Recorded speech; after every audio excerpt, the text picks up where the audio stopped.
Assalamualaikum warahmatullahi wabarakatuh.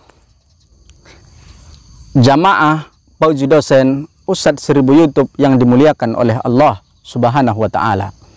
Bersyukur kita kepada Allah dengan ucapan Alhamdulillahirabbil alamin. Bersalawat dan salam Allahumma salli ala sayyidina Muhammad wa ala ali sayyidina Muhammad. 4 yang harus kita pertanggungjawabkan di akhirat kelak. Nabi sallallahu alaihi wasallam ingatkan kita, la tazulu qadama abdin, tidak akan bergerak, tidak akan berpindah kedua telapak kaki seorang hamba, hatta yus'al, sampailah dia ditanya an arba', 4 perkara. Inilah yang kita pertanggungjawabkan nanti di akhirat.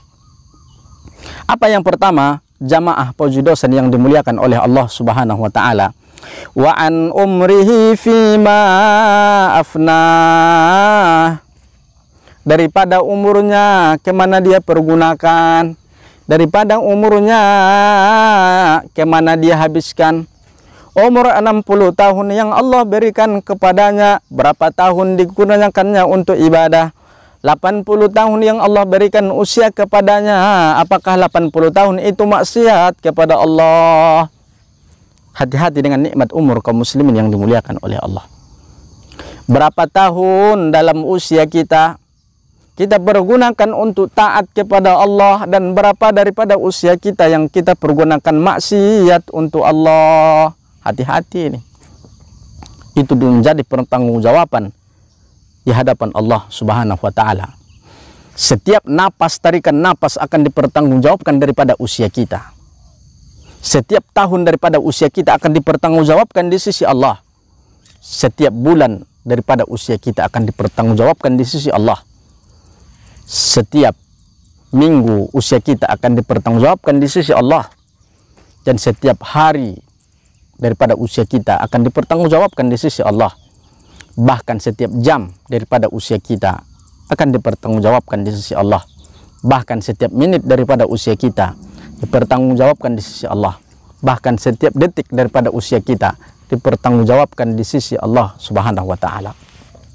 Yang kedua, yang kita minta pertanggungjawaban nanti adalah wa an sababihi fima ablah, daripada seorang pemuda, kemana dia pergunakan usianya, kemana dia pergunakan kekuatannya. Daripada pemuda, kemana dia pergunakan tenaganya. Ditanya di hadapan Allah Subhanahu wa Ta'ala. Lalu yang ketiga, kaum muslimin yang dimuliakan oleh Allah Subhanahu wa Ta'ala, daripada wa'an malihi, daripada orang yang kaya, dari mana dia memperdapatkan hartanya dan kemana dia infakkan hartanya. Semua dihisap di sisi Allah Subhanahu wa Ta'ala. Sedangkan yang keempat adalah wa an ilmihi madza amila bih, daripada orang-orang yang berilmu, kemana dia amalkan ilmunya. Orang-orang yang berilmu ditanya di hadapan Allah Subhanahu wa Ta'ala. Orang-orang yang berilmu, dari mana dia mendapatkan ilmunya? Apakah ilmunya dipergunakan untuk jalan di sisi Allah Subhanahu wa Ta'ala, atau sebaliknya orang-orang yang berilmu dia pergunakan ilmunya untuk mendurhakai Allah Subhanahu wa Ta'ala? Orang-orang yang berilmu, apakah ilmunya menguntungkan kepada manusia atau ilmunya merugikan kepada manusia?